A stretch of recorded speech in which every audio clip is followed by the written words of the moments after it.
Hello সুপ্রিয় শিক্ষার্থীবৃন্দ, আরএমজে online স্কুলের পক্ষ থেকে তোমাদের সকলকে স্বাগতম।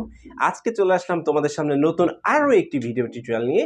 আর আজকের ভিডিও টিউটোরিয়ালটি আরো বেশি মজাদার, কারণ হচ্ছে আজকের ভিডিওর মাধ্যমে তোমরা জানতে পারবে কিভাবে ইন্টারোগেটিভ এবং নেগেটিভ যুক্ত বাক্যকে একসঙ্গে অ্যাক্টিভ থেকে প্যাসিভ ভয়েস করতে হয়। ইতিমধ্যে তোমরা বোর্ডে একটা স্ট্রাকচার দেখতেছো, এটা হচ্ছে ইন্টারোগেটিভ সেন্টেন্স যুক্ত বাক্যকে কিভাবে অ্যাক্টিভ থেকে প্যাসিভ করতে হয়, যেটা আমি গত লেকচারে আলোচনা করেছিলাম। আর আজকের ভিডিওর মাধ্যমে তোমরা জানতে পারবে কিভাবে ইন্টারোগেটিভের সাথে নেগেটিভ যদি থাকে, সো ওই টাইপের বাক্যকে কিভাবে অ্যাক্টিভ থেকে প্যাসিভ করতে হয়। ওকে, সো এই স্ট্রাকচারটা ছিল হচ্ছে ইন্টারোগেটিভের, তাই না? এখন আমি যদি আরো একটা নেগেটিভ যুক্ত বাক্য করতে চাই, সেক্ষেত্রে কি করতে হবে? একটা এক্সট্রা নট যুক্ত করতে হবে, তাই না? ওকে, তাহলে আচ্ছা এখানে একটু লিখে দিই আমি, প্লাস চিহ্ন দিয়ে, ইন্টারোগেটিভ প্লাস নেগেটিভ একসঙ্গে। হ্যাঁ, ওকে, এবার একটু দেখো তো, এই স্ট্রাকচারটা ছিল হচ্ছে ইন্টারোগেটিভ যুক্ত বাক্যের, তাই না? সো এটাকে যদি আমরা আরো একটা নেগেটিভ অ্যাড করতে চাই এর সাথে, অর্থাৎ না বোধক অ্যাড করতে চাই, তাহলে কি করতে হবে? একটা নট যুক্ত করতে হবে। নটটা কোথায় যুক্ত করতে হবে? সেটা হতে পারে এই যে অক্সিলারি ভার্বের পরে হতে পারে, অর্থাৎ এখানে দিতে পারো, অর্থাৎ নট হবে, অথবা সাবজেক্টের পরেও দিতে পারো। ওকে, হ্যাড, তারপরে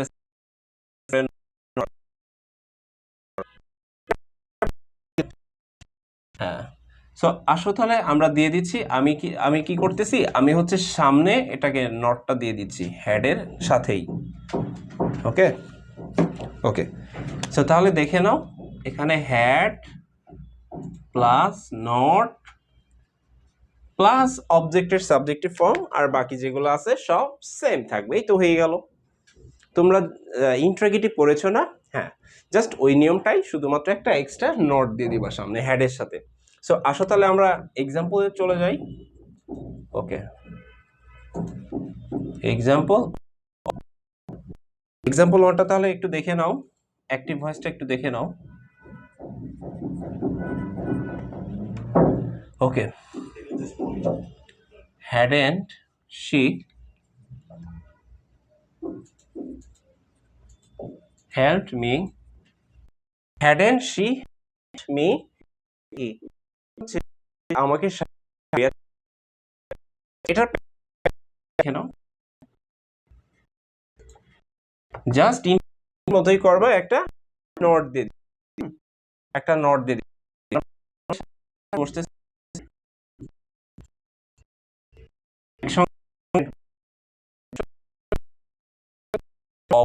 সাবজেক্ট অবজেক্ট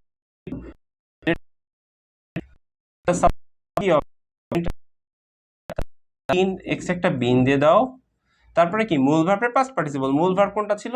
এই যে হেল্পড, এটা হচ্ছে হলো মূল ভার্ব, তার মানে হেল্পডই হবে। তারপর একটা বাই হবে, তারপর হচ্ছে সাবজেক্টের অবজেক্টিভ ফর্ম। সাবজেক্ট কে ছিল তাহলে? এই যে এটা সাবজেক্ট, এটা ছিল সাবজেক্ট, এর অবজেক্টিভ ফর্ম কে হবে? অবজেক্টিভ হার। এই তো হয়ে গেল।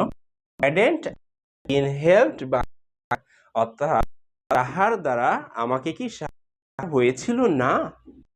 ঠিক আছে, তোমরা এক্সাম বুঝতে আরো দিব আমি তোমাদেরকে। এটা এক্সাম্পল নাও এবার তাহলে। এক্সাম্পল 2, হ্যাঁ, অ্যাক্টিভটা দেখে নাও, অ্যাক্টিভ ভয়েসটা। ওকে,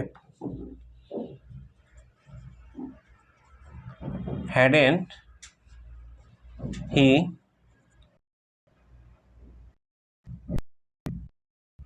been the hadn't written the কি চিঠি লিখিয়া ছিল না। সো এটাকে যদি রিসিভ করতে চাই তাহলে ভয়েস রুলস অনুযায়ী প্রথমে নট হচ্ছে, তার মানে কি হয়ে যাচ্ছে, তারপর হচ্ছে অবজেক্টের সাবজেক্টিভ। অবজেক্ট কে ছিল এই বাক্যে? অবজেক্ট, সো এর সাবজেক্টিভ এটারই হচ্ছে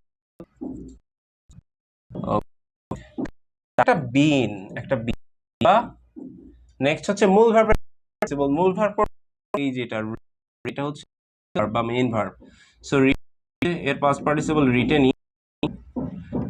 বাই তারপর হচ্ছে সাবজেক্টিভ ফর্ম সাবজেক্ট কে ছিল সাবজেক্ট ছিল অবজেক্টিভ ফর্ম কি হবে হিম এই তো the letter bin by him তাহা কি দেখা হইয়াছিল না সো বৃন্দ তোমরা এইটাও বলেছো একটা এক্সাম্পল 3টা এবার এক্সাম্পল 3 ওকে এক্সাম্পল 3 তে হ্যাঁ অ্যাক্টিভটা দেখে নাও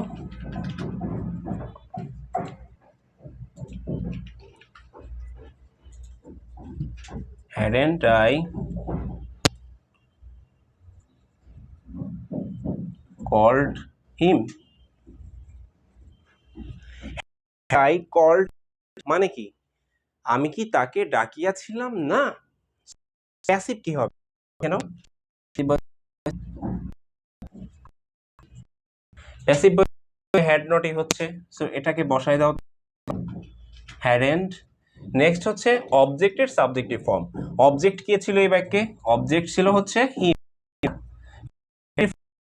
হি তারপর হচ্ছে এক্সট্রা একটা বিন দিয়ে দাও নেক্সট হচ্ছে মূল ভার্বের পাস্ট পার্টিসিপল মূল ভার্ব কল্ড পার্টিসিপল কি হয় কল্ডই হয় তারপর হচ্ছে নেক্সট হচ্ছে সাবজেক্টের কোনটা ছিল সাবজেক্ট ছিল আই এর objective form negative interrogative so he been by me আমার দ্বারা কি তাহাকে ডাকা না তোমরা আজকে নেগেটিভ এবং যুক্ত বাক্যকে কিভাবে অ্যাক্টিভ ভয়েসে রূপান্তর করতে সেটা পরিপূর্ণভাবে সো দেখা হবে নেক্সট থ্যাংক ইউ